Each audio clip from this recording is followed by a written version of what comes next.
Washington is in a state of hysteria. A deliberate withdrawal from the entire country. What is he smoking? To think that will work is really delusional and dangerous. This is disastrous. It's a complete capitulation to Erdogan. An opening for Iran and Russia to come into the void. President Putin is getting exactly what he always wanted. Soldiers who feel that they have lost their honor over this. You used to describe President Trump's decision is batshit crazy. Are we able to say that on CNN? Trump abruptly decided to withdraw U.S. troops and greenlight Turkey's invasion of northeastern Syria without consulting U.S. officials or America's allies. So everyone is freaking out. And it predictably turned into a shit show.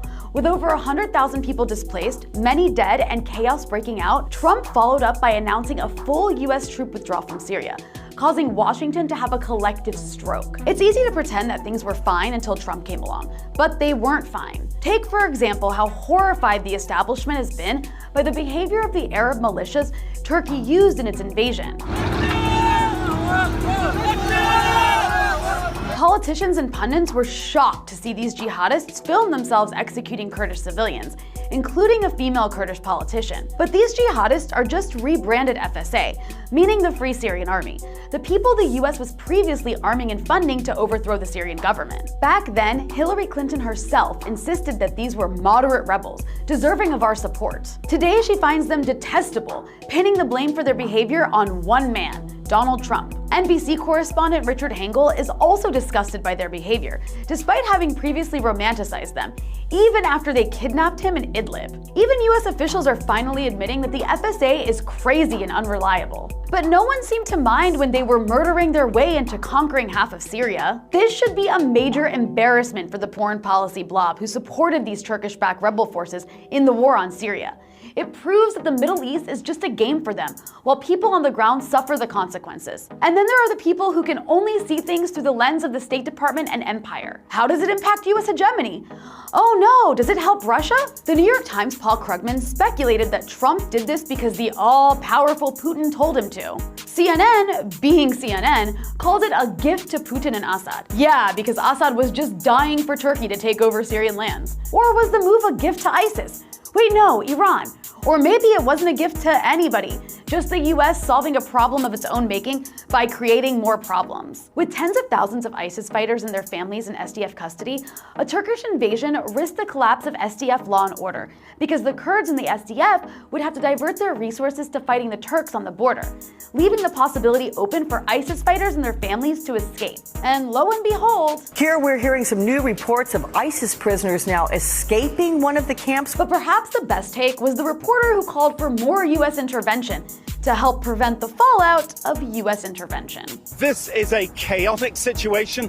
Plenty of reason here for the US possibly to become involved. Yeah, let's rely on the arsonist to put out the fire. The international community should have helped find a solution for the ISIS prisoners instead of just hoping that the SDF would hold on to them forever. There are no good guys in this story. It's a series of different actors pursuing their interests and screwing each other over, so nobody should be romanticized. It started back in 2012, when the US was arming the so-called Syrian rebels to overthrow the Syrian government. When the Syrian uprising started, the Sunni Arab militias who made up the rebel groups were anti-Kurdish and attacked Kurdish-held areas. They did so for reasons of racism, religious extremism, and because they were backed by Turkey, which feared the YPG, the Syrian military wing of the PKK, or Kurdistan Workers' Party. The PKK was founded by Abdullah Öcalan, a Turkish Kurd who based his vision on the work of an obscure New York anarchist, Murray Bookchin. It developed into a cult-like organization around Öcalan's personality, with its members forbidden to have sex, marry, have a family, or own property.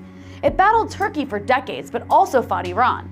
Turkey called them terrorists, and so did the US. Öcalan and the PKK were based in Syria until 1998, when Turkey threatened war with the regime for housing them. Meanwhile, the Syrian rebels, a collection of Islamist and criminal militias who were generally incompetent and sometimes worked alongside ISIS and Al-Qaeda, helped collapse the Syrian state in much of the country, creating a power vacuum that enabled the rise of ISIS. In 2014, ISIS was overrunning the Kurdish town of Kobani. Turkey was facilitating this. The US was already at war and intervened to support the Kurdish fighters in Kobani. So the YPG, or Syrian PKK, made a strategic decision to begin cooperating with the US based on mutual interests. The YPG needed a powerful backer and protector, and the US needed a reliable and effective and disciplined partner to use in the war on ISIS in order to limit the use of of American troops. Because the PKK were labeled as terrorists, the US created the SDF, or the Syrian Democratic Forces, which was just the PKK rebranded, with some Arabs thrown in. The US went on pretending that it wasn't the PKK, even though it was. Once the YPG took over areas from the regime or insurgents, it imposed an effective but authoritarian system, assassinating opponents and preventing other Kurdish or Arab political parties from functioning in its area. But it was the most disciplined and professional militia. While Kurds are a minority in northeast Syria, they were able to rapidly return displaced Arabs and incorporate them into the administration and military units, though they didn't put them in leadership positions. And they were able to provide services to a couple million people and even reintegrate former members of ISIS into communities. The Turks were outraged because the US was essentially training and arming the PKK, their greatest enemy, who they'd been fighting for 40 years. Turkey got angrier and angrier as the SDF, with the US air support, defeated ISIS and took over northeastern Syria, just on Turkey's border. The Turks saw the YPG control of these areas that border Turkey as a major threat. The Kurds were the pointy end of the spear who fought ISIS on our behalf. The use of the term Kurds to describe all the people in northeast Syria is wrong. It equates one Kurdish party with the Kurds as a whole, and equates the Kurds of Iraq with those of Syria, even though the Kurds are deeply divided politically and even speak very different dialects of Kurdish. The population of northeast Syria is majority Arab and includes Assyrian Christians. Kurds are a minority in this area and relatively recent arrivals to it. The Kurds did not fight for the US, as the media keeps saying. They used the US to empower and entrench themselves in the northeast, seizing key resources like oil, gas, and grain, as well as main dams providing power. And the US used them to defeat ISIS on the cheap. So this notion that the Kurds fought and died for America is wrong. These two sides had a mutually beneficial relationship. They also had a very effective governance system in a situation of chaos. Still, this relationship was temporary. The US was always going to side with a NATO ally where it stores nuclear weapons over an illegal militia in a country in which the US has no right to be. Anyone who thought otherwise was dreaming. And Trump said this from the beginning. In fact, in late 2018, Trump tried to withdraw as he's doing now, but his own administration convinced him to merely reduce the US military footprint. It's right for the US to pull out, but withdrawing should be organized with a political vision to avoid chaos and instability.